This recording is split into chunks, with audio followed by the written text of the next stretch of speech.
I arrived at my wife's law firm party and said my name. The staff looked confused. "Your name is not here."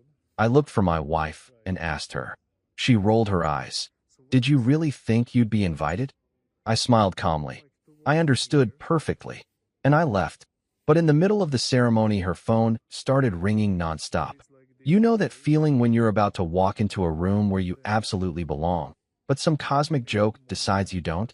Yeah, welcome to my Tuesday night. I'm standing outside Holt and Barkley LLP, the glass palace where my wife basically lives, adjusting my tie for the third time because apparently I still give a damn about looking presentable at these dog and pony shows.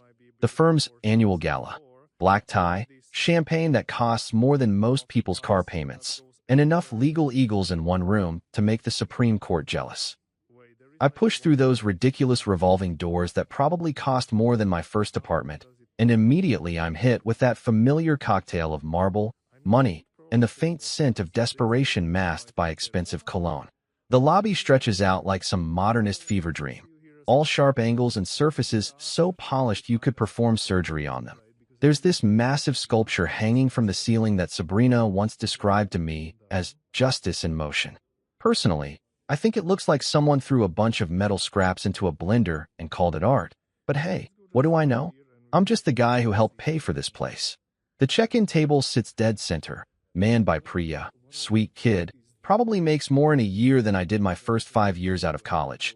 But she's got this nervous energy that tells me she's still trying to prove she belongs here too. I walk up with the confidence of a man whose wife's name is literally on the building. Well, half the building. Holt and Barkley. You'd think that would count for something. Rowan Pierce, I say, flashing what I hope passes for a charming smile. I'm here for the gala. Priya's fingers dance across her iPad screen with the precision of a concert pianist. Once, twice. Her eyebrows do this little furrow thing that immediately tells me everything I need to know, but I'm still holding on to hope because optimism is apparently my default setting, even when life keeps serving me reality checks on a silver platter. She bites her lip, never a good sign when someone's looking at a guest list, and gives me that smile that customer service reps perfect when they're about to deliver bad news. "I'm sorry, sir, your name isn't on the list." For a second, I just stand there, not angry, not confused, just processing. Like when your computer freezes and you keep clicking things hoping it'll unstick itself. Except the computer is my brain and the frozen program is my understanding of where I fit in this whole picture. I scan the lobby, taking in the scene like I'm seeing it for the first time. Partners in black tie cluster around cocktail tables, their laughter echoing off those pristine walls in a way that sounds rehearsed. Associates hover at the edges, nursing drinks and networking like their professional lives depend on it. Which, let's be honest, they probably do. Everyone's dressed to impress. Everyone's playing their part in this elaborate theater of success. And there, right in the center of it all like she was born to command a room, is Sabrina, my wife. Draped in a silver gown that probably costs more than most people's monthly rent, surrounded by a semicircle of associates who hang on her every word like she's delivering the Sermon on the Mount, instead of probably discussing billable hours or case strategy. She looks magnificent. She looks powerful. She looks like she belongs here in a way that I apparently don't. I make my way over, weaving through clusters of conversations about market trends and regulatory changes, past the hors d'oeuvres table where someone's inevitably complaining about the catering budget while eating $50 appetizers. The closer I get to Sabrina, the more I can hear her voice, confident, authoritative, the voice of someone who's never doubted her place in the world. "Sabrina," I say, gently interrupting whatever legal wisdom she's dispensing to her audience. "Hey, there's been some kind of mistake. I'm not on the list." She turns to look at me, and for just a split second, I see something flicker across her face. Not surprise, not concern, something else. Something that makes my stomach do a little flip. Then she rolls her eyes. Actually rolls her eyes, like I'm some kind of inconvenient interruption to her evening. "Did you really think you'd be invited?" she asks, and her voice carries just enough volume that the associates around her can't hear. Just enough edge that there's no mistaking this for playful banter. Now, here's the thing about moments like this. You know, those moments when your whole world tilts just slightly off its axis and suddenly everything looks different? Sometimes your body reacts before your brain catches up. Sometimes you expect to feel heat, anger, that burning sensation in your chest that comes with humiliation. But what I feel instead is cold. Not the angry kind of cold, not the bitter kind. Just clarity, like jumping into a mountain lake and suddenly being wide awake. I feel my chest cool, not burn. And you know what? I smile. Not the fake smile you paste on when you're trying to save face in front of people who don't matter. A real smile. The kind that comes when puzzle pieces finally click into place, when you finally understand the game you've been playing without realizing it. I understand perfectly, I tell her, and I mean it. For the first time in months, maybe years, I actually do understand. Perfectly. I turn around and walk away. Not storming off, not making a scene, just walking. Past the sculpture that symbolizes justice in motion. Past Priya at the check-in desk, who's pretending not to watch this little domestic drama unfold. Past all the partners and associates who are probably already mentally composing the office gossip they'll spread tomorrow. Through those ridiculous revolving doors and out into the night. The cold air hits my face like a slap, but a good kind of slap. The kind that wakes you up when you didn't even realize you've been sleepwalking. I stand there on the sidewalk for a moment, listening to the muffled sounds of the gala continuing without me, watching through the floor-to-ceiling windows as the party goes on. Nobody's looking for me. Nobody's wondering where I went. The machine just keeps running, smooth as ever. I pull out my phone and scroll to a contact I haven't called in weeks. Celine Park, my attorney, my oldest friend. The one person in my life who's never asked me to be smaller than I am, never suggested I dim my light so someone else could shine brighter. She picks up on the second ring. Rowan? What's wrong? Nothing's wrong.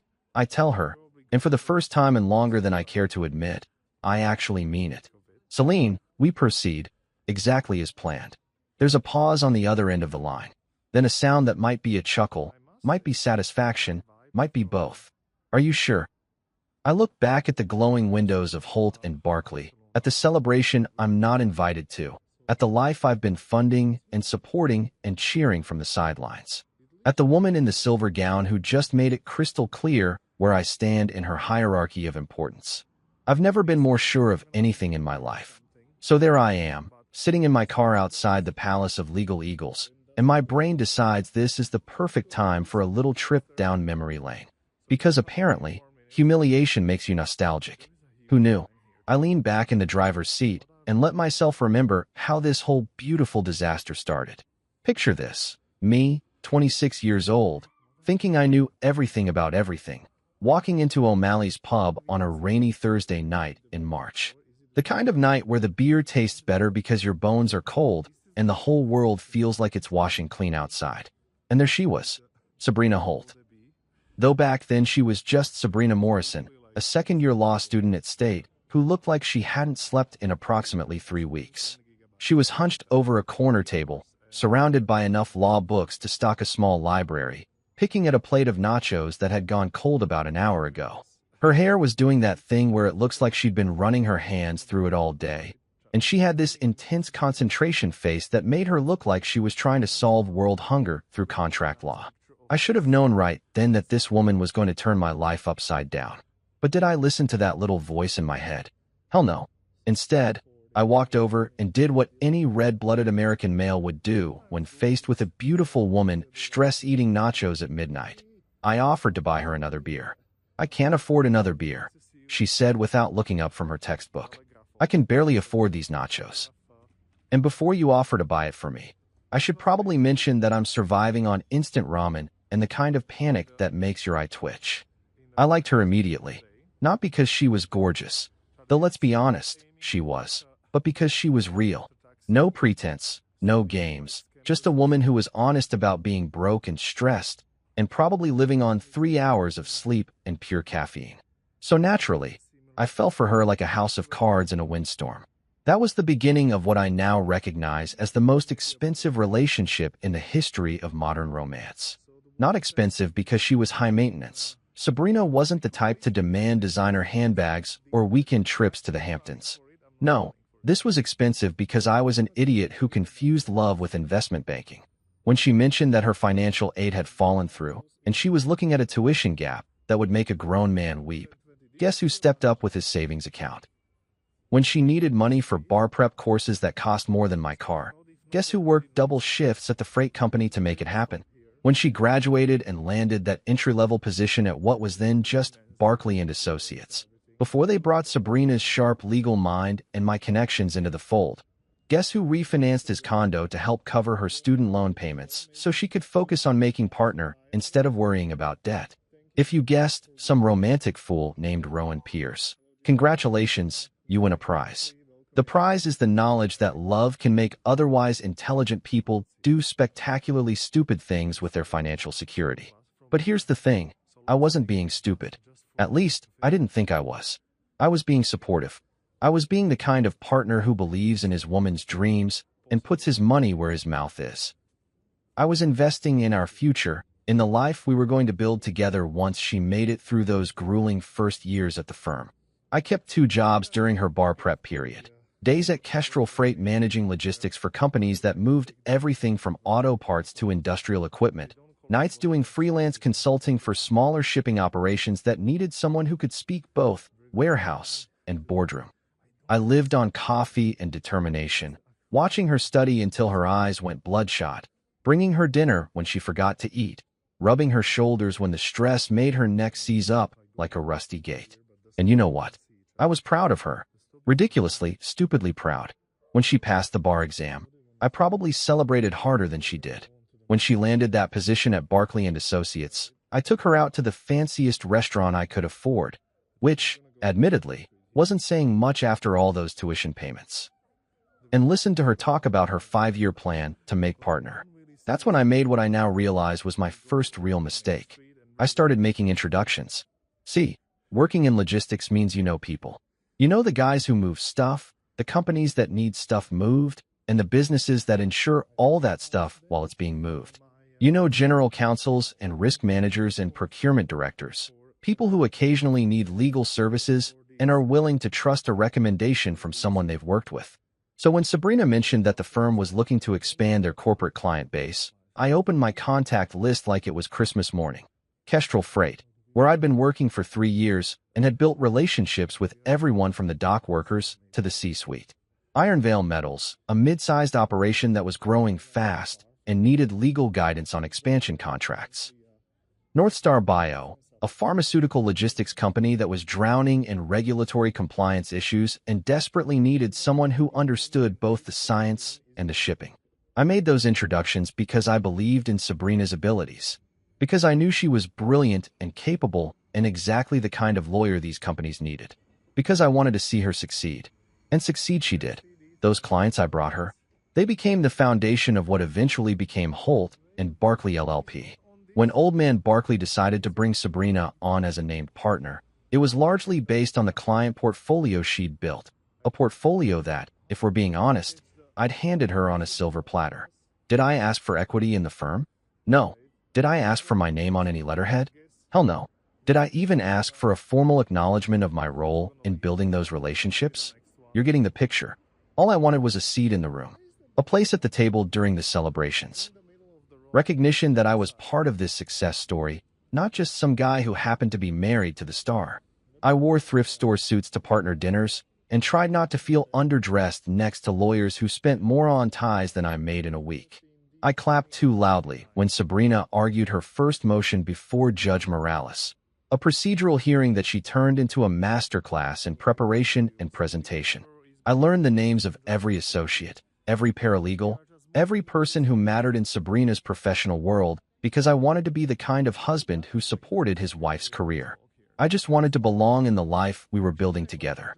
Was that really too much to ask? Sitting in my car now, watching the gala continue without me, I'm starting to think maybe it was. You know how they say the devil's in the details? Well, turns out the devil's also in the tiny little cuts that don't seem like much until you realize you're bleeding out from 1,000 paper wounds. That's exactly how Sabrina's transformation from supportive wife to whatever the hell she became happened, one microscopic dismissal at a time. It started so small I almost missed it. We're talking about the kind of thing you brush off because making a big deal about it would make you look petty and insecure. Like when your spouse corrects the way you hold a wine glass at a holiday mixer. Picture this. December, 2 years ago. Holt and Barclay's annual holiday party, back when they still invited spouses and pretended to care about work-life balance. I'm standing next to Sabrina, nursing a glass of what I'm pretty sure was a $40 Pinot Noir, trying to make small talk with some senior associate who keeps checking his phone every 30 seconds. Normal party stuff, right? Wrong. Apparently, I was holding my wine glass like some kind of barbarian.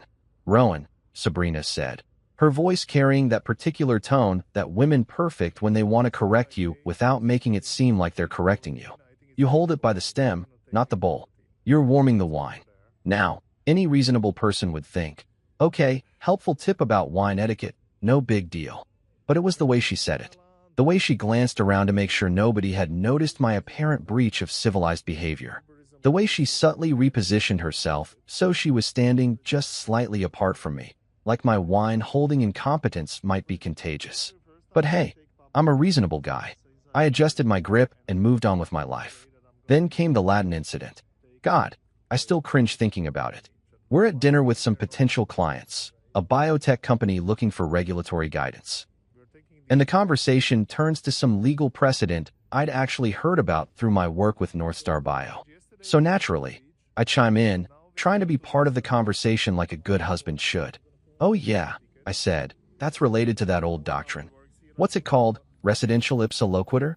Except I pronounced it like res ipsa loquit you are, instead of whatever the correct Latin pronunciation was supposed to be. Close enough for government work, right? Wrong again. Sabrina actually snickered. Not laughed, not chuckled, snickered. Like I was some amateur who'd wandered into a conversation above his pay grade. Then she smoothly corrected my pronunciation while explaining the concept to the clients, effectively erasing my contribution to the discussion entirely. Her friend Kara Winters, this sharp-tongued associate who always looked at me like I was something she'd scraped off her shoe, leaned over after dinner and delivered what I now realize was the first real warning shot. "You're sweet, Rowan," she said, "but maybe leave the legal talk to the lawyers. You're more provincial. Provincial. Like I was some country bumpkin who'd stumbled into the big city with hay in my hair and mud on my boots. Never mind that I'd been working with corporate legal departments for years. Never mind that I understood contracts and liability and risk management better than half the associates at their firm. I was provincial. I laughed it off because that's what you do when someone insults you with a smile. You laugh it off and pretend it doesn't sting. But the hits kept coming, each one a little sharper than the last.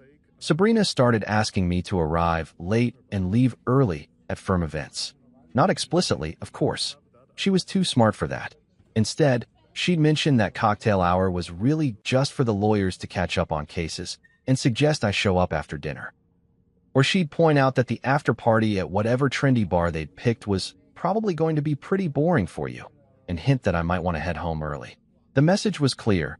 You don't belong here during the important parts. Then she stopped introducing me as my husband and started going with Rowan. He's in logistics. Like my profession was my entire identity, and that identity was somehow lesser than hers. I became Rowan the logistics guy instead of Rowan, my partner in life who helped build this career you're all benefiting from. The worst part? She started telling me not to talk to clients unless they spoke to me first. Think about that for a second. I was the guy who brought half these clients to the firm in the first place. I had relationships with these people that went back years. But suddenly, I needed permission to have a conversation with someone I'd known since before Sabrina even passed the bar exam. It's not personal, she explained when I finally worked up the nerve to ask about it. It's just that clients need to see clear professional boundaries. They need to know who's their lawyer and who's not. Who's not? That's what I'd become. The guy who's not. When North Star Bio renewed their contract, a six-figure deal that represented a significant chunk of the firm's revenue, Sabrina forgot to invite me to the celebration dinner. Forgot. Like the guy who introduced her to the client in the first place was just some minor detail that slipped her mind. I found out about it 3 days later when Kara posted pictures on social media. There's Sabrina, raising a toast. There's Trent Barkley, looking pleased as punch. There's half the firm's partnership, celebrating a victory that literally would not have existed without my connections. And there's me, sitting at home, watching Netflix and wondering when I became invisible. At home, things weren't much better. Our shared calendar, the one we'd used to coordinate our lives for years, started filling up with depositions and client retreats and partner meetings. My name was never on any of it, not even for the social events that spouses typically attended. It's just easier if I handle the firm calendar separately, Sabrina explained when I mentioned it. Most of these things are work-related anyway. Work-related. Like our marriage existed in a separate universe from her career, instead of being the foundation that made her career possible. My savings account kept shrinking too. Temporary firm costs that I didn't question because I trusted her, because I believed we were building something together. Bar association dues, continuing education seminars, professional wardrobe updates, client entertainment expenses that somehow fell outside the firm's budget. Always temporary, always necessary, always coming out of my pocket. I told myself that love was investment, that marriage was about supporting each other's dreams, even when it cost you, that the temporary sacrifices would pay off in the long run when we were both successful and happy and living the life we'd planned together. But here's the thing about investments. They're supposed to have terms. Clear expectations about returns, timelines, what happens if things don't work out as planned. I had set none of those terms. I just kept writing checks and hoping for the best. Sitting in my car now, I can't help but laugh at my own stupidity. All those little dismissals, all those tiny cuts, all those moments when I should have spoken up and set boundaries. I let them slide because I thought I was being the bigger person. Turns out, being the bigger person just makes you a bigger target. 3 days before the gala, Sabrina dropped the final bomb while I was making coffee in our kitchen. You know, that fancy kitchen with the marble countertops that I'd helped finance, but apparently had no say in decorating. She was sitting at the breakfast bar, scrolling through her phone with that particular brand of focused indifference that successful people use when they're about to deliver news they know you won't like. The partner ceremony is for image, she said without looking up from whatever urgent legal matter was demanding her attention at 7 in the morning. You don't fit it. Just like that. No preamble, no gentle lead-in, no attempt to soften the blow. Just a casual announcement delivered with the same tone she might use to mention that we were out of milk or that she'd be working late again. I stood there holding my coffee mug, one of those ridiculous oversized ones that says, "World's Greatest Husband," that she bought me for our second anniversary back when she still pretended to think I was great, and tried to process what she'd just said. You don't fit it. Not, it might be awkward, or maybe it's better if you skip this one. Not even, I'd prefer if you didn't come. Nope, you don't fit it. Like I was a square peg trying to squeeze into a round hole, or a discount suit at a black tie event. What exactly does that mean? I asked, because sometimes when people say something unbelievably hurtful, your brain needs them to clarify just how hurtful they really meant it to be. She finally looked up from her phone, and I could see that little crease between her eyebrows that appeared whenever she had to explain something she considered obvious to someone she considered slow. It means that this event is about the firm's reputation, about presenting the right image to clients and potential clients, about showing that we're serious, professional, successful people who deserve to be trusted with million-dollar cases. And I don't fit that image. You work in logistics, Rowan. You're a good man, and you're great at what you do, but you're not. She paused, searching for the right words. You're not partner material. You don't have the background, the education, the social polish that these events require. Partner material. Social polish. I felt something shift in my chest, like a tectonic plate finding a new position after years of pressure. The social polish that comes from growing up with money, you mean? That's not what I said, but it's what you meant. She set down her phone and gave me that look, the one that said she was being patient with me, but her patience had limits. Look, I'm not trying to hurt your feelings. I'm being practical. These people judge everything: how you dress, how you speak, who you know, what you studied, where you went to school. They're looking for reasons to doubt us, to think we're not worth their 7-figure retainers. I can't afford to give them any ammunition. I can't afford. Not we can't afford. I can't afford. So I'm ammunition now. You're putting words in my mouth. No, I'm just repeating them back to you. That's when she played the card I should have seen coming from a mile away. God, Rowan, why do you have to make everything about you? This is the biggest night of my career. I'm about to become a named partner in one of the most prestigious firms in the state. Can't you just be supportive for once instead of making this into some personal drama? Supportive for once. Like the previous 5 years of financing her dreams and making introductions and sitting quietly in corners while she climbed the ladder I'd helped build were just figments of my imagination.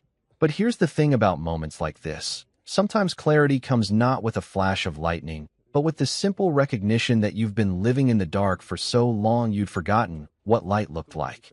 I didn't argue with her. I didn't raise my voice or point out the irony or launch into a speech about everything I'd sacrificed for her career. Instead, I did something that probably surprised both of us. I went upstairs, shaved with the expensive shaving cream she'd bought me for Christmas, put on my best tux, the one I'd worn to exactly 3 firm events before being quietly disinvited from the rest, and told her I'd see her at the gala. Rowan, we just talked about this. We did. And I heard you. But here's the thing, Sabrina, marriage is also presence. It's showing up for each other, especially on the big nights. So I'm going to show up. I could see her calculating, trying to figure out whether it was worth having a fight about, or if she could just handle it at the event itself. She chose option B, which tells you everything you need to know about how she really felt about me being there. Fine, but please don't embarrass me. Don't embarrass me. Like my mere existence at her celebration was a potential source of humiliation. That night, I called Celine Park. You know how some people have that one friend who always tells them exactly what they need to hear, even when it's not what they want to hear? Celine's that friend. We'd known each other since college, back when she was studying law, and I was figuring out that business logistics was actually pretty fascinating when you got into the nitty-gritty of how things moved from point A to point B. She'd watched my relationship with Sabrina from the beginning, and she'd been the only one brave enough to point out that my investment strategy in Sabrina's career might not be as smart as I thought it was. You need to protect yourself, she'd said about a year ago. Set up some safeguards, some leverage, some way to make sure you're not left holding an empty bag if this goes sideways. At the time, I'd brushed her off. Sabrina and I were partners. We were building something together. We didn't need safeguards and leverage and contingency plans. But Celine, being both a good friend and a damn good lawyer, had helped me set up those protections anyway, just in case. The master services contract with Kestrel Freight that gave me personal discretionary authority over their choice of outside counsel. The equity stake in the tech company that provided document management services to half the law firms in the city, including Holt and Barkley. The building sublease for the 14th floor event space that had become the firm's go-to venue for client entertainment, held by my LLC, Piers 17 Holdings, a little corporate entity that Sabrina had forgotten existed. All quiet, all legal, all perfectly legitimate business arrangements that I'd entered into during the years when I was still trying to be helpful instead of just present. Are you sure about this? Celine asked when I explained what had happened at the gala. I've never been more sure of anything in my life. Once we activate these, there's no going back. She's going to know exactly what you're capable of. Good. It's about time somebody did. Because here's what I'd finally figured out. All those years of being supportive and accommodating and understanding hadn't earned me respect. They'd earned me contempt. All those years of making myself smaller so Sabrina could seem bigger had just convinced her that I was, in fact, smaller. Well, it was time to remind everyone exactly how big I could be when I needed to be. So there I am, standing on the sidewalk outside the glass palace of Legal Eagles, breathing in that crisp night air like it's the first real oxygen I've had in years. The revolving doors keep spinning behind me, carrying well-dressed lawyers in and out of their exclusive little world, but I'm done being dizzy from trying to keep up with their rotation. I pull out my phone and open up my text messages. 3 contact threads that have been sitting dormant for months, waiting for exactly this moment. 3 simple messages that are about to turn Sabrina's perfect evening into a very educational experience about the difference between partners and props. The first text goes to Marta Quintero, General Counsel at Kestrel Freight. Marta and I go way back. She was actually the one who taught me that the best business relationships are built on trust and clear communication, not fancy degrees and expensive suits. She's the kind of lawyer who gets her hands dirty, who understands that moving freight isn't just about logistics. It's about people trusting you to get their stuff from here to there without drama. I type one word, redirect. That's it. One word that activates a clause in our master services agreement that I'd negotiated 2 years ago when Kestrel was expanding their legal needs. A clause that gives me, personally, the discretionary authority to redirect all of Kestrel's outside counsel work with 30 days' notice. A clause that Sabrina had thought was quaint when I'd mentioned it in passing, like I was playing dress-up in the grown-ups business world. Kestrel represents about 40% of Holt and Barclays' monthly revenue. Funny how quaint clauses can have such non-quaint consequences. The second text goes to Rafi Danish, CEO of Nexus Legal Systems, the tech company that provides document management software to half the law firms in the city. Rafi's one of those brilliant guys who built his business from his garage and never forgot what it felt like to be underestimated by people in expensive suits. I'd invested in Nexus 3 years ago when they were still a startup looking for seed money. Not a huge investment. I'm not exactly swimming in venture capital over here, but enough to give me a 5% equity stake and a seat on their advisory board. Enough to have a say in certain business decisions, including enforcement of contract terms when clients fall behind on their integration fees. Enforce, I type. That one word is going to flip Holt and Barclays' entire document management system into read-only mode until they settle some outstanding fees that have been mysteriously under review for the past 6 months. Fees that Sabrina had assured me were just a temporary accounting issue that would be resolved any day now. The third text goes to Lydia Chun, building manager for the corporate complex that houses the 14th floor event space. Lydia runs that building like a Swiss watch. Everything on time, everything by the book, everything documented in triplicate. She's also the person who deals with my LLC, Piers 17 Holdings, which holds the sublease for the event space that Holt and Barclay uses for all their big client entertainment nights. Invoice clause, I type. That particular clause is my personal favorite. It's buried deep in the sublease agreement, written in the kind of legal language that most people skim over because they assume it's just standard boilerplate. But Celine helped me craft it specifically to address reputational breaches and conduct inconsistent with the professional standards expected of subleasee events. Turns out, publicly humiliating the primary leaseholder's representative at a gala might just qualify as conduct inconsistent with professional standards. And the remedy for such conduct? An immediate surcharge equal to 3 times the standard event fee, plus termination of future booking privileges. Sabrina had argued that our arrangement was just a handshake between friends. But handshakes aren't contracts, and I've always been better with contracts than handshakes. I hit send on all 3 messages, slip my phone back into my pocket, and drive exactly 2 blocks away to a spot where I can see the windows of the ballroom, but won't be obvious to anyone inside. I'm not looking for a fight. I'm looking for truth. And sometimes truth needs a little help making itself heard. The interesting thing about perfectly planned events is how quickly they can become perfectly planned disasters when a few key variables change. It's like watching a complex machine that runs beautifully until someone removes a couple of crucial bolts, and suddenly everything starts making very different kinds of noises. I sit in my car and wait. Not because I'm enjoying the anticipation. Okay, maybe I'm enjoying it a little, but because I want to see how long it takes for reality to penetrate the bubble of Sabrina's perfect evening. About an hour later, as I'm listening to some classic rock station and wondering if this is what midlife crisis feels like, I can see movement in the ballroom windows. Sabrina's at the podium now, probably giving her speech about everyone who mattered, and how grateful she is for all the support that made this moment possible. I wonder if she'll mention the logistics guy who helped make half of this success possible. I'm going to go out on a limb and guess no. That's when her phone starts ringing. Even from 2 blocks away, I can see the shift in her body language when she glances at her phone and sees whatever emergency is demanding her attention. Then it rings again, and again. Her wrist buzzes, probably her Apple Watch alerting her to urgent emails. Trent's watch starts buzzing too. I can see Priya hurrying toward the dais with that particular kind of urgent walk that means we have a situation. In my mind, I can practically hear the conversation happening in that ballroom. The frantic whispered conferences. The urgent phone calls to IT departments and account managers.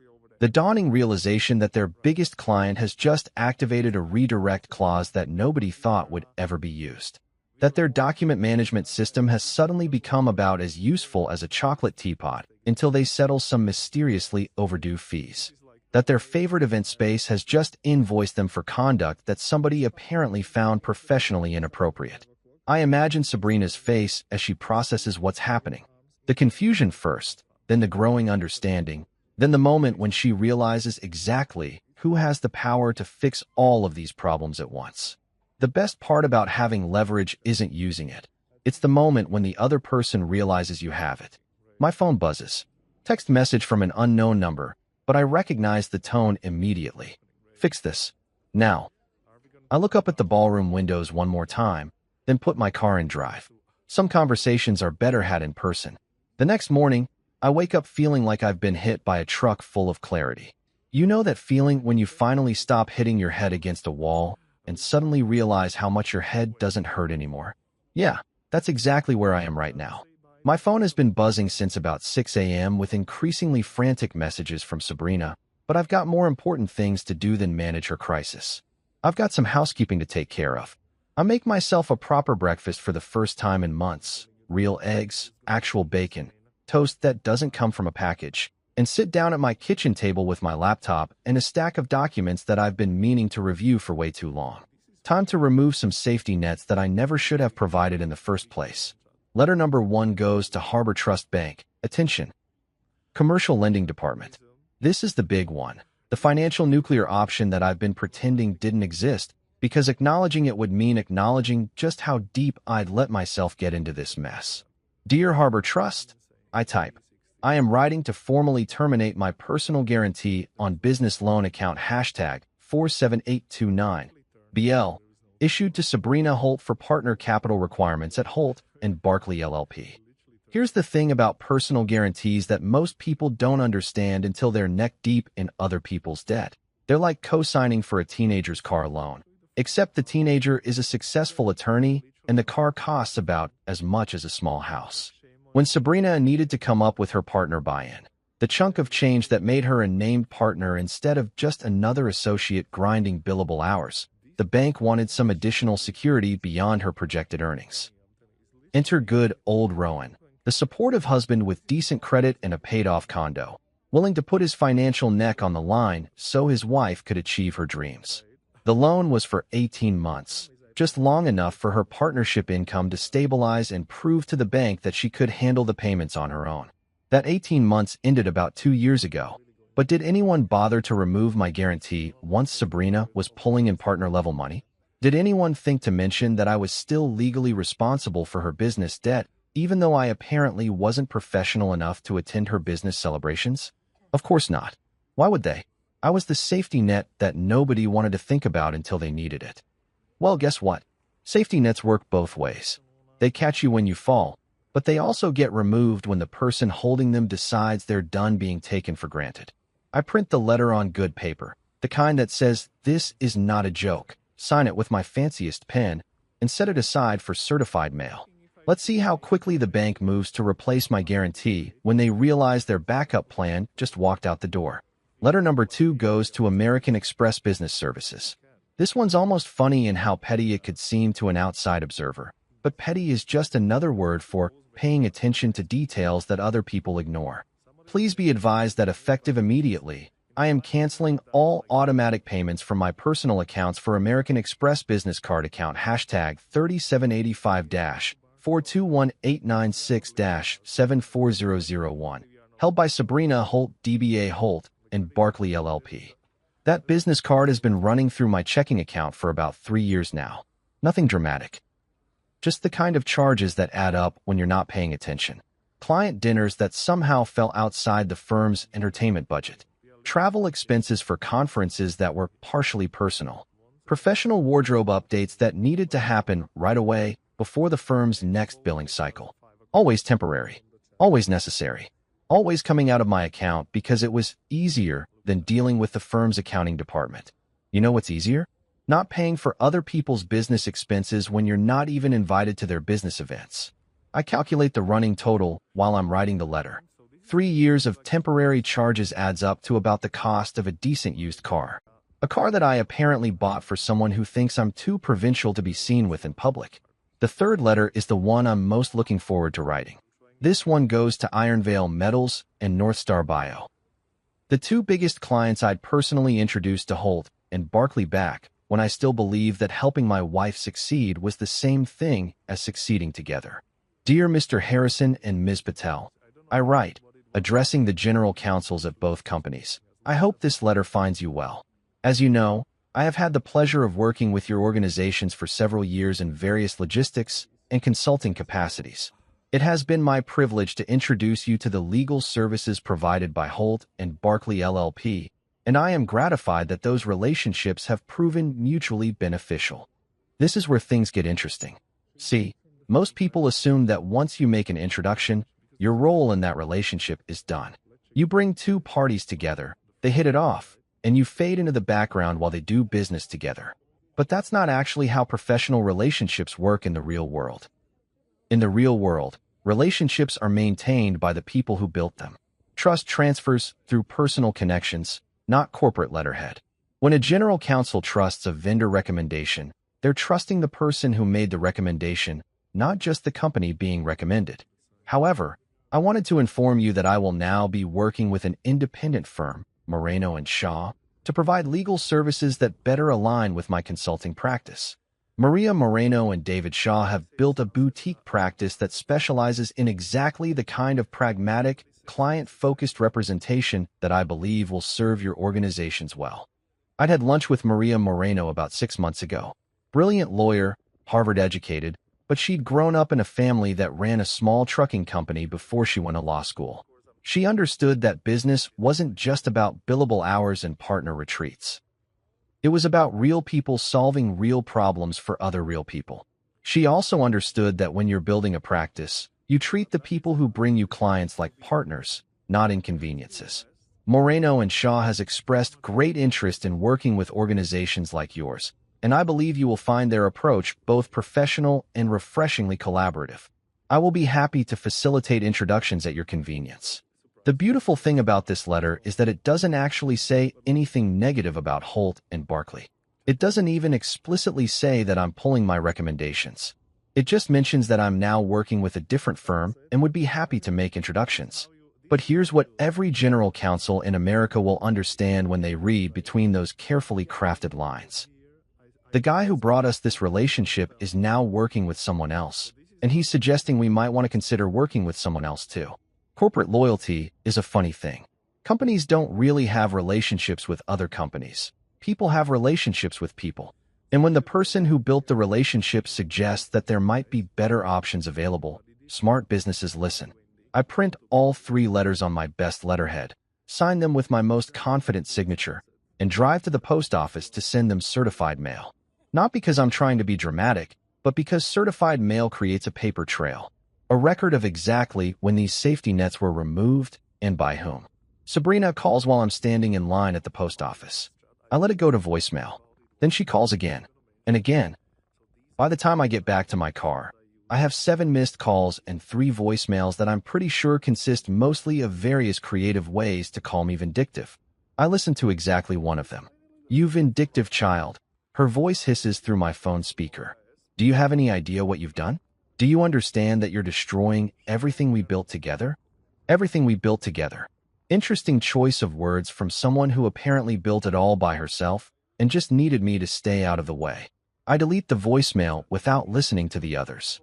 For the first time in years, I have nothing to say to my wife. Turns out, silence really does feel like oxygen when you've been suffocating for this long.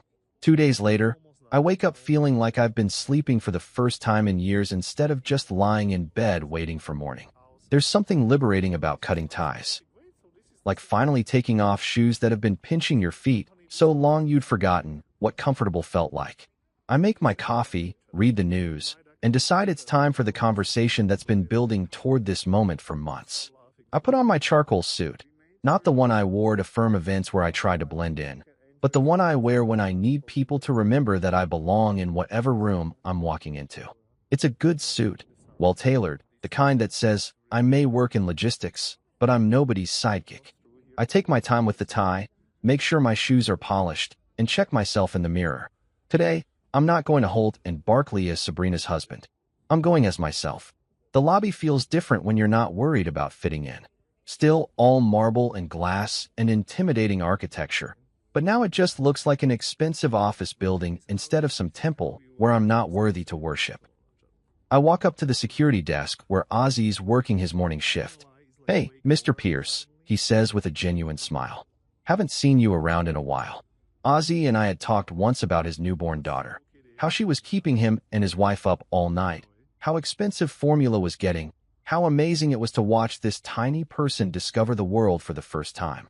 The kind of conversation you have with someone when you actually see them as a human being instead of just part of the scenery. "Hey, Ozzy, how's little Sarah doing? Still keeping you guys up at night?" "Getting better," he grins. "She's sleeping through the night about half the time now. My wife says I should appreciate it while it lasts because the terrible twos are coming." "Smart woman. Listen, I need to get upstairs. Is conference room availability still handled through Mia?"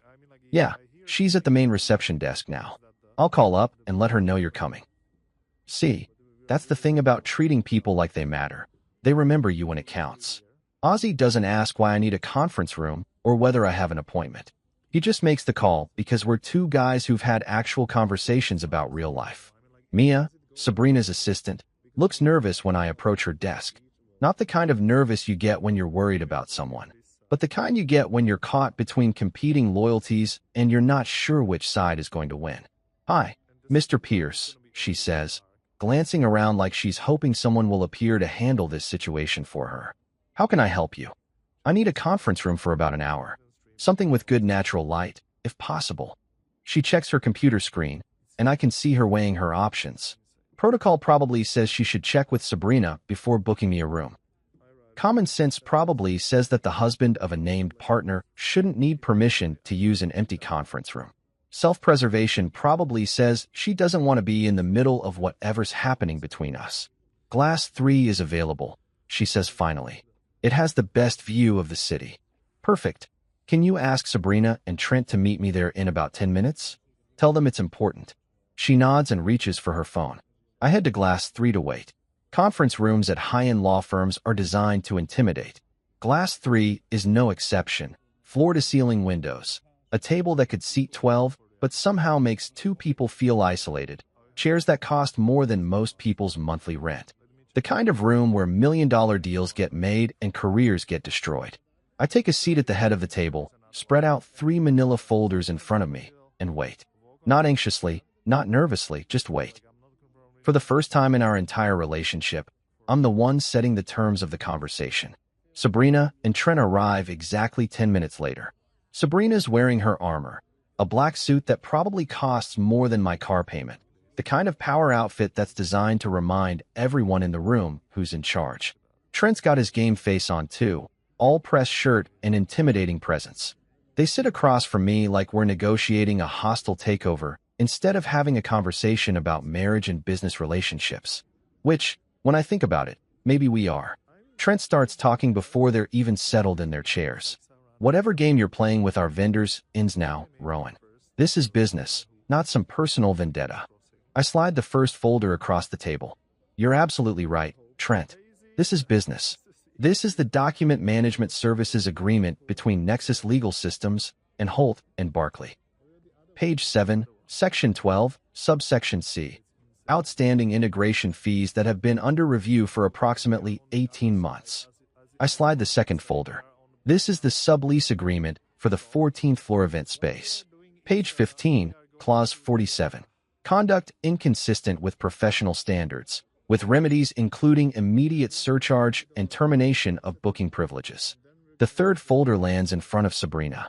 And this is the Master Services Agreement between myself and Kestrel Freight, with full discretionary authority over outside counsel selection. Signed, witnessed, and filed with their corporate office 3 years ago. Trent opens the first folder and starts reading.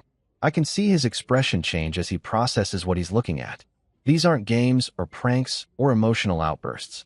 These are contracts, legal documents with actual terms and real consequences. These aren't games. I continue, keeping my voice level and professional.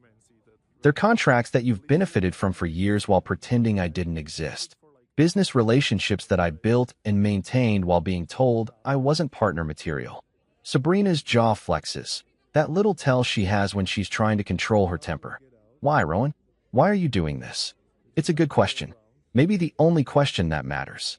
Because you invited my introductions, my credit, my signature, my silence, just not me. Because for 5 years, I've been an investor in your success without any equity in your respect. Because you made it clear that I don't fit your image, and I've decided you're right. Trent looks up from the contracts. What do you want? I want what everyone wants in business, Trent. I want terms, clear expectations, mutual respect. I want to be treated like a partner instead of a problem. And if we don't agree to your terms? I lean back in my chair and look out the floor-to-ceiling windows at the city below. All those people down there living their lives, making their deals, building their relationships on foundations of mutual respect instead of one-sided sacrifice. Then you'll discover what it's like to run a law firm without the relationships that I brought to the table, without the financial backing that I provided, without the vendor agreements that I negotiated. You'll find out whether your success was really all about your legal brilliance, or whether some of it might have had to do with the logistics guy who wasn't partner material. The room gets very quiet. The kind of quiet that happens when everyone suddenly understands exactly how much power has shifted and in which direction. Sabrina finally speaks, and her voice is softer than I've heard it in months. What do you want from me, Rowan? I want you to decide whether you want a husband or a silent investor. Because I'm done being both. You know what they say about throwing stones in glass houses? Well, turns out when you're dealing with a law firm that's basically one giant glass house, even the smallest pebbles can cause some pretty spectacular damage. By 5 o'clock that evening, the legal press had picked up the story, and by 6, my phone was buzzing like an angry hornet's nest. Anchor client leaves Holt and Barkley after partner gala, reads the headline in Legal Tribune. Not exactly Pulitzer Prize material, but you've got to love how fast news travels in the incestuous world of corporate law. Apparently, when a 40% revenue client suddenly redirects their business, people notice. Who would have thought? My phone starts ringing around 6:15. First call comes from some reporter at American Lawyer magazine who probably Googled Rowan Pierce and found my LinkedIn profile in about 30 seconds. Mr. Pierce, this is Jessica Chun from American Lawyer. I'm calling about the situation with Kestrel Freight and Holt and Barkley. Would you be willing to provide a comment on the circumstances surrounding your decision to redirect their legal services? I let it go to voicemail. Then another call. Then another. By 7 p.m., I've got reporters from Legal Week, the National Law Journal, and something called Corporate Counsel Today, all wanting to hear my side of the story. Here's the thing about being on the other side of a news story for the first time in your life. Everybody wants to make you the villain or the hero, and nobody's particularly interested in the truth, which is usually somewhere in the boring middle. They want drama, conflict, betrayal, revenge, basically a soap opera with billable hours. But I don't give them what they want. I don't give them anything. Celine, being the excellent attorney and better friend that she is, had prepared for this exact scenario. She issues exactly one statement, probably the most diplomatically worded "go screw yourselves" in the history of legal press releases. Our client wishes the firm well. He is merely aligning his business relationships with organizations that demonstrate mutual respect for all parties involved. That's it. No accusations, no drama, no juicy quotes about marital discord or professional slights. Just a polite way of saying that respect is a two-way street, and some people apparently need GPS to find it. But here's where things get interesting, because while I'm maintaining radio silence, other people aren't being quite so diplomatic. Inside Holt and Barkley, the partners are apparently having what you might generously call strategic discussions and what you might more accurately call a complete meltdown. I know this because Mia, sweet, nervous Mia who booked me that conference room, sends me a text around 8 p.m. Just wanted you to know that some of us remember all the times you helped out. This isn't right. 20 minutes later, Kara Winters, Sabrina's sharp-tongued ally and my personal candidate for most likely to make snide comments at a funeral, posts something on her Instagram story that she probably thinks is subtle but actually lands like a brick through a window. Some people can't handle when others succeed, she writes, over a picture of what looks like expensive wine in what's probably an expensive restaurant. Disgruntled spouses who try to sabotage their partner's career are the worst kind of toxic. #blessed, #partnership, #success. Now, Kara apparently forgot a few important things when she decided to take her passive-aggressive show public. First, she forgot that the internet never sleeps, and has a very long memory. Second, she forgot that I've been part of this firm's ecosystem for 5 years, which means there are a lot of photos and emails and documents floating around that tell a very different story than the one she's trying to spin. Within 2 hours, someone, and I honestly have no idea who, but God bless them, starts posting receipts in the comments of her Instagram story. Photos from previous firm events where Sabrina is literally thanking me for making tonight possible. Screenshots of emails where I'm CC'd as the client liaison for major deals. Copies of invitations to firm celebrations that explicitly mention my contributions to successful closings. My personal favorite is a photo from about 18 months ago where Sabrina is presenting some client with a commemorative plaque, and I'm standing right next to her with a big smile, because I'd been the one who spent 3 days in a warehouse in Cleveland making sure their discovery materials got processed correctly. The caption on the original post, which someone helpfully screenshots, reads, "None of this would have been possible without my amazing husband's expertise and connections." Amazing husband's expertise and connections. Funny how that transforms into disgruntled spouse when the amazing husband finally gets tired of being treated like hired help. The internet being what it is, Kara's post gets ratioed into oblivion. People start commenting with fire emojis and "this you" responses, and within about 4 hours, she deletes the whole thing and makes her account private. But screenshots are forever, and the story has already grown legs. What started as anchor client leaves law firm becomes law firm partner's husband built their client base, then gets excluded from celebration. Then it becomes the man behind the success story speaks by not speaking. Then some blogger at Above the Law writes a piece called "When Your +1 Built Your Career but Isn't +1 Material" that gets shared about 1,000 times. The narrative doesn't become a scandal, exactly. It becomes something more dangerous for a firm that depends on reputation. It becomes symmetry. The story of someone who gave everything to build something and then got told they didn't belong in the thing they'd built.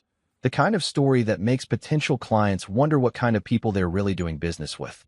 Meanwhile, I'm sitting in my living room, eating Chinese takeout, and watching the whole thing unfold from a comfortable distance. My phone keeps buzzing with text messages. Some from reporters I ignore, some from old colleagues expressing support, and a few from people I barely know who apparently think this whole situation is hilarious. Around 10 p.m., I get a text from Maria Moreno at Moreno & Shaw. Ironvale and Northstar both called today. Very interested in discussing a transition. Also, you're officially the most popular man in legal gossip circles right now. How does it feel to be famous? I text back, like I'm finally getting credit for work I did years ago.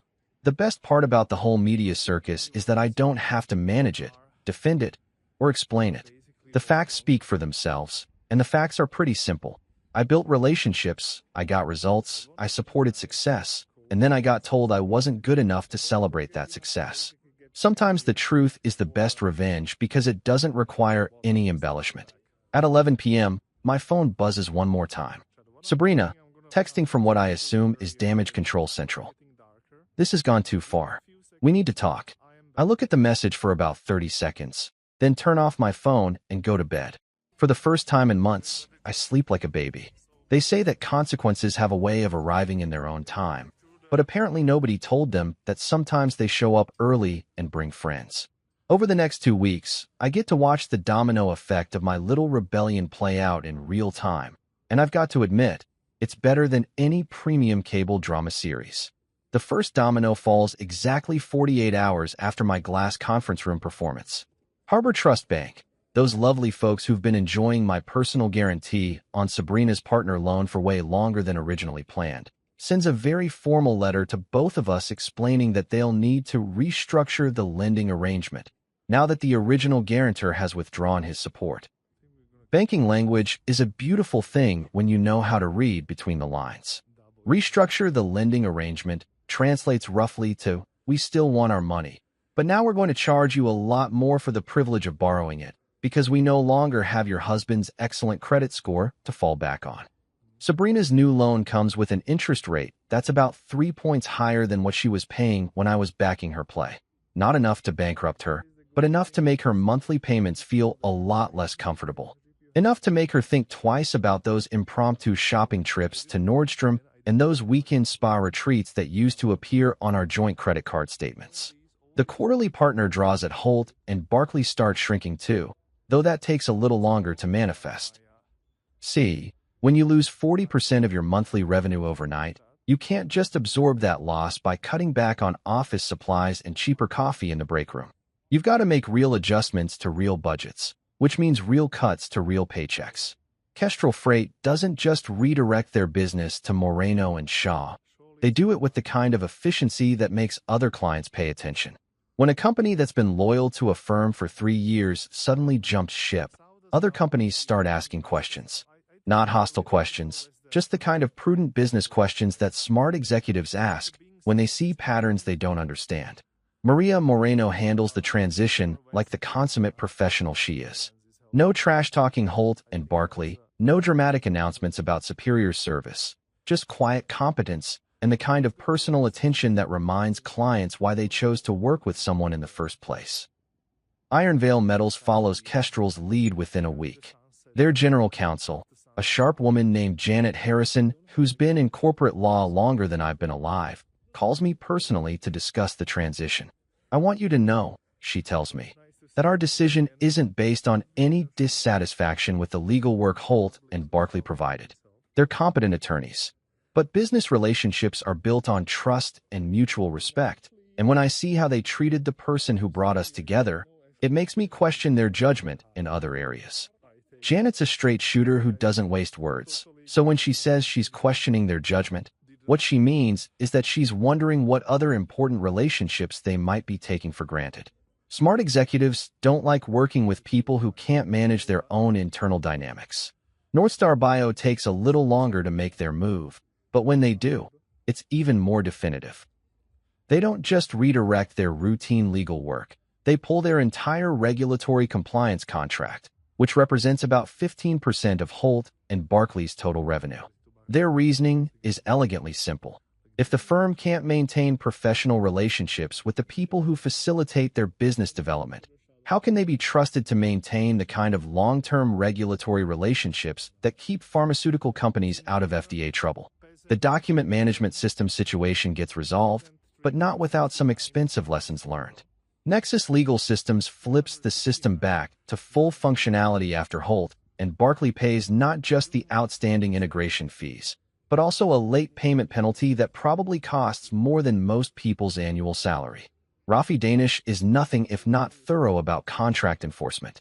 Business is business, he tells me when I call to thank him for his professionalism throughout the whole mess. You pay your bills on time, you get full service. You don't pay your bills on time, you get exactly what you pay for. It's not personal, it's just math. The 14th floor event space situation is my personal favorite resolution. Pier 17 Holdings, my little LLC that apparently nobody at Holt and Barclay bothered to investigate when they started using the space, terminates their future event privileges for what the contract very specifically defines as reputational breach inconsistent with the professional standards expected of sublessee events. The termination comes with a surcharge that's exactly 3 times the standard event fee, plus a very polite explanation that future bookings will not be accepted from organizations that demonstrate conduct incompatible with the mutual respect and professional courtesy that this venue seeks to maintain. Lydia Chun, the building manager, handles the whole thing with the kind of bureaucratic precision that would make a Swiss train conductor weep with joy. No drama, no personal animosity, just a thorough application of contractual terms that nobody apparently thought would ever be enforced. The real beauty is that none of this feels like revenge.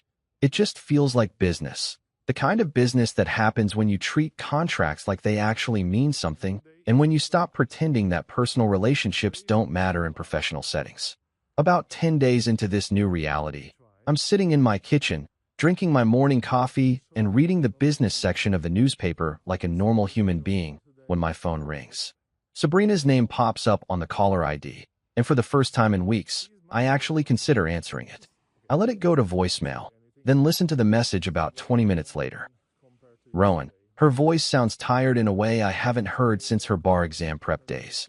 I know you're angry, and I know I screwed up. But this has gone beyond making a point.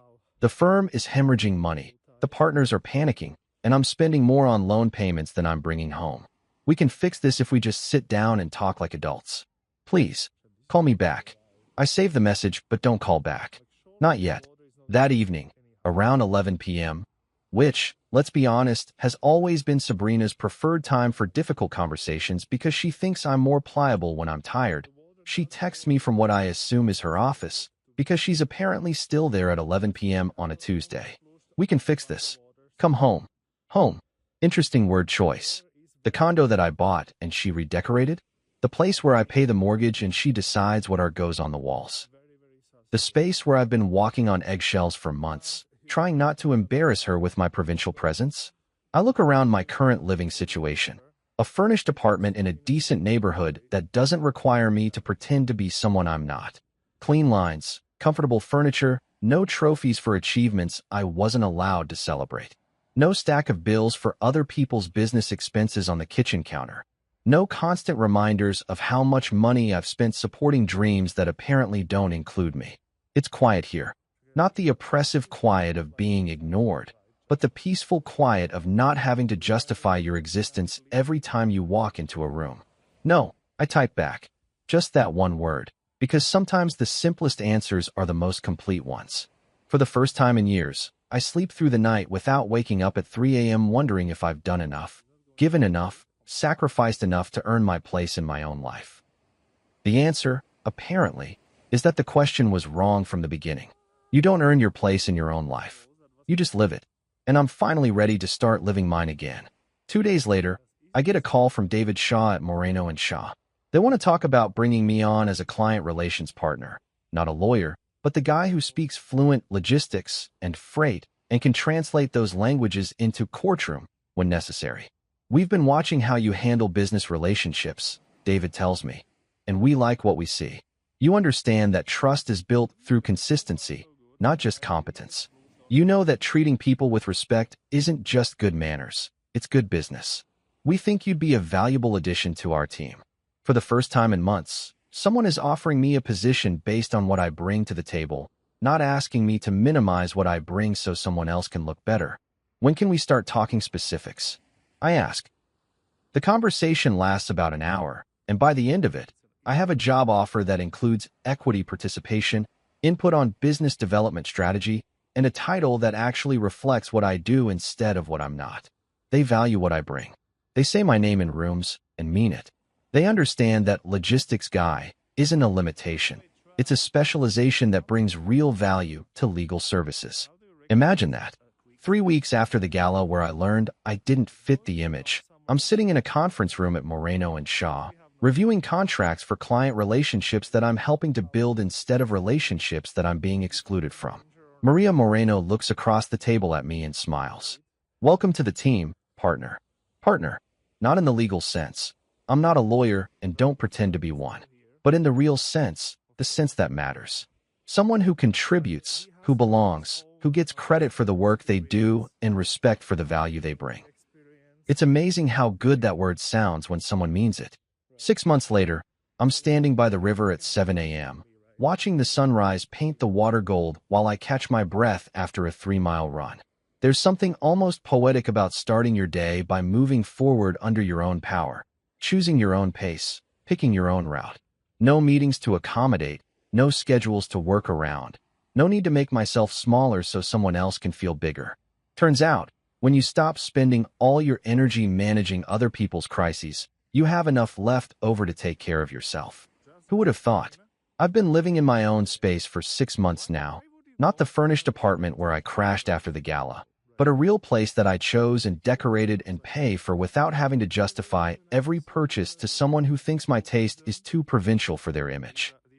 It's a 2-bedroom condo in a neighborhood that's more working professional than aspiring socialite, with a kitchen that's actually designed for cooking instead of looking good in architectural magazines. The second bedroom has become my home office, equipped with the kind of technology setup that would make a logistics nerd weep with joy. Multiple monitors, a printer that actually works when you need it to, and enough desk space to spread out contracts and shipping manifests and client files without having to clear space for someone else's legal briefs. This morning, like every morning for the past 4 months, I'm headed to the offices of Moreno & Shaw, where I hold the title of Senior Partner for Client Relations and Business Development. It's a mouthful of a title that basically means I'm the guy who speaks warehouse and freight dock and C-suite with equal fluency, translating business problems into legal solutions and legal solutions back into business language that real people can understand. Maria Moreno and David Shaw turned out to be exactly what they seemed like during that initial conversation. Smart lawyers who understand that the best legal practice isn't just about knowing the law. It's about understanding the businesses and the people who need legal services. They built their firm on the radical concept that client relationships are partnerships, not transactions, and that the person who brings the client to the table deserves to stay at the table. Revolutionary thinking in the legal world, apparently. My office has a window that overlooks the city instead of a parking garage. My name is on the door in actual letters instead of being conspicuously absent from guest lists. When clients come for meetings, I'm introduced as Rowan Pierce, our senior partner for client relations, instead of Rowan. He's in logistics. Small differences that add up to the difference between belonging and being tolerated. Kestrel Freight has been thriving under Moreno and Shaw's representation.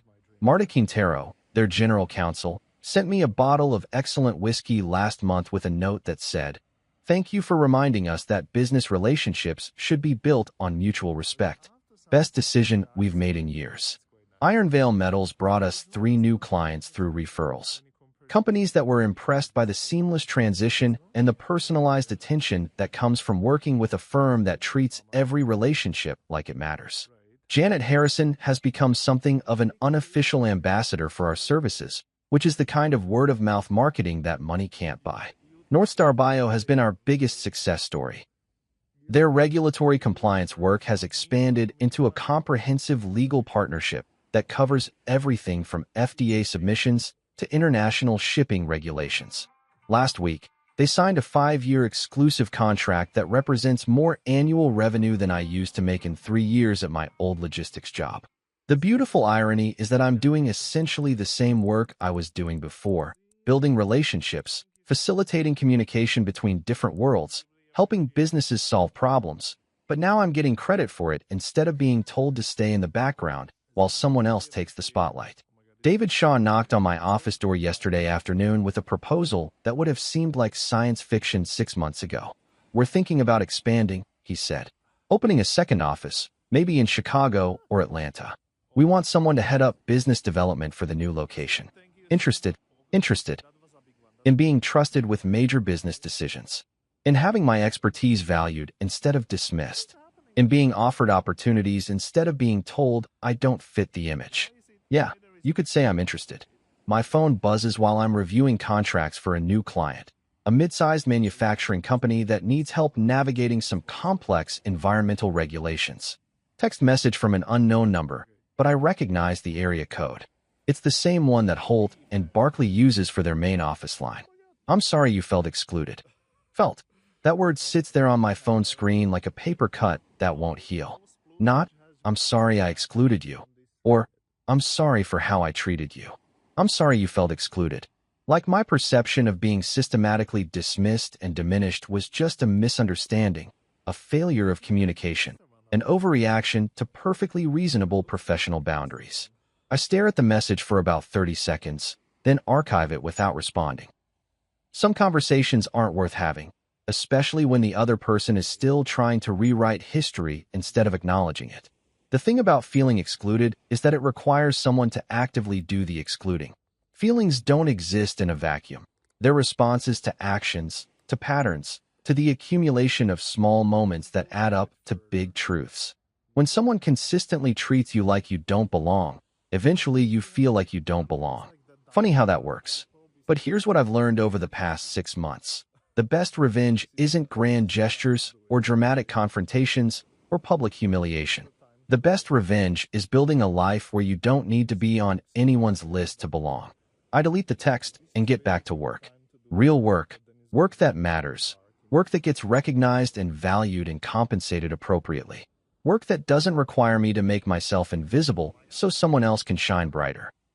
Maria stops by my office around lunchtime with updates on 3 potential new clients and a grin that tells me she's got good news to share. Remember that pharmaceutical logistics company that contacted us last month? They want to move forward with a comprehensive legal partnership, regulatory compliance, shipping contracts, international trade law, the whole package. They specifically asked for you to be their primary point of contact. Why me specifically? Because, and I quote, Rowan Pierce is the only person we've met who understands both the legal side and the business side of what we do. He doesn't just give us legal advice. He gives us business solutions that happen to involve legal advice. Business solutions that happen to involve legal advice. I like that description a lot better than provincial or not partner material. That afternoon, I have lunch with Celine Park, my oldest friend, my attorney, and the person who saw this train wreck coming from about 5 miles away. We meet at a bistro downtown that specializes in the kind of food that tastes good instead of the kind that photographs well for social media. You look different, she says after we order. Lighter somehow. Like you've been carrying around a weight for so long you forgot what it felt like to stand up straight. I feel different. More like myself, if that makes sense. It makes perfect sense. You spent 5 years trying to be the kind of person who deserved to be included in someone else's vision of success. Now you're just being the kind of person who creates your own success. Celine's always been good at cutting through the noise and getting to the heart of things. It's what makes her an excellent attorney and an even better friend. Any regrets? She asks. I think about it for a minute, really think about it. Do I regret the 5 years of supporting Sabrina's career?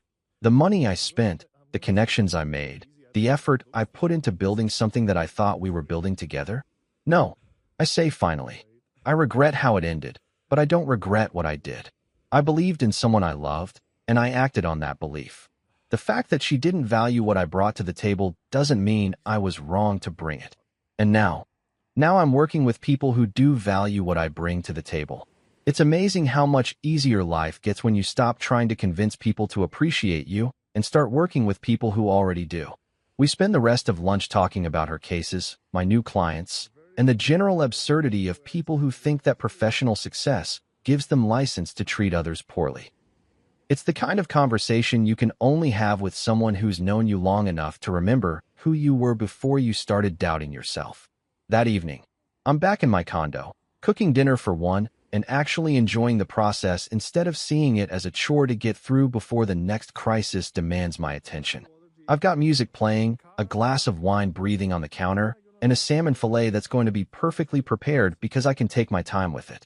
My phone rings around 8 p.m. Sabrina's name pops up on the caller ID for the first time in about 2 months. I consider letting it go to voicemail, but curiosity gets the better of me. Hello, Sabrina. Rowan. Her voice sounds different, less commanding, more uncertain. How are you? I'm well. How are you? I'm managing. The firm is stabilizing. We've brought in some new clients to replace the ones we lost. Things are getting back to normal. Normal. Interesting word choice for a situation that involved losing nearly half their revenue and having to restructure multiple financial arrangements. I'm glad to hear it. There's a pause, the kind of pause that happens when someone is trying to figure out how to say something they don't really want to say. I've been thinking about what you said, about wanting to be treated like a partner instead of a problem. I think maybe I lost sight of how much you contributed. How much you still contribute. Contributed. Past tense. That's not what I meant. Isn't it? Another pause. Longer this time. I miss you, she says finally. I miss us. I miss having someone who understands the business side of what I do. Someone who can translate between my world and the real world. Someone who can translate between my world and the real world. Not someone she loves. Not someone she respects. Not someone she wants to build a life with. Someone who can perform a useful function in her professional ecosystem. I understand. I tell her and I mean it. But I'm not a translator, Sabrina. I'm not a bridge between your world and the real world. I live in the real world, and I've found people who value that instead of seeing it as something that needs to be managed or hidden or apologized for. We could try again. We could do it differently this time. We could, but I don't want to. The words come out easier than I expected, without anger or bitterness or the need to explain or justify. Just a simple statement of fact. I don't want to go back to being smaller than I am so someone else can feel bigger than they are. I hope you find what you're looking for, I tell her. I hope you build the kind of life that makes you happy. I just won't be part of it anymore. After I hang up, I finish cooking my dinner, pour myself another glass of wine, and sit down at my kitchen table with a book I've been meaning to read for months. Not a business book or a self-help guide or something designed to make me more useful to other people. Just a novel that looked interesting when I walked past the bookstore last week. It's good to have time to read novels again. It's good to have evenings that belong to me instead of to someone else's emergency. It's good to live in a space where I don't have to justify my presence or apologize for taking up room. I'm not angry anymore. Anger requires energy that I'd rather spend on building things than tearing them down. I'm not bitter, because bitterness is just disappointment that's been allowed to ferment, and I'm not disappointed anymore. I'm just free. Free to be exactly who I am, exactly where I am, exactly when I want to be there. And for the first time in years, that feels like enough.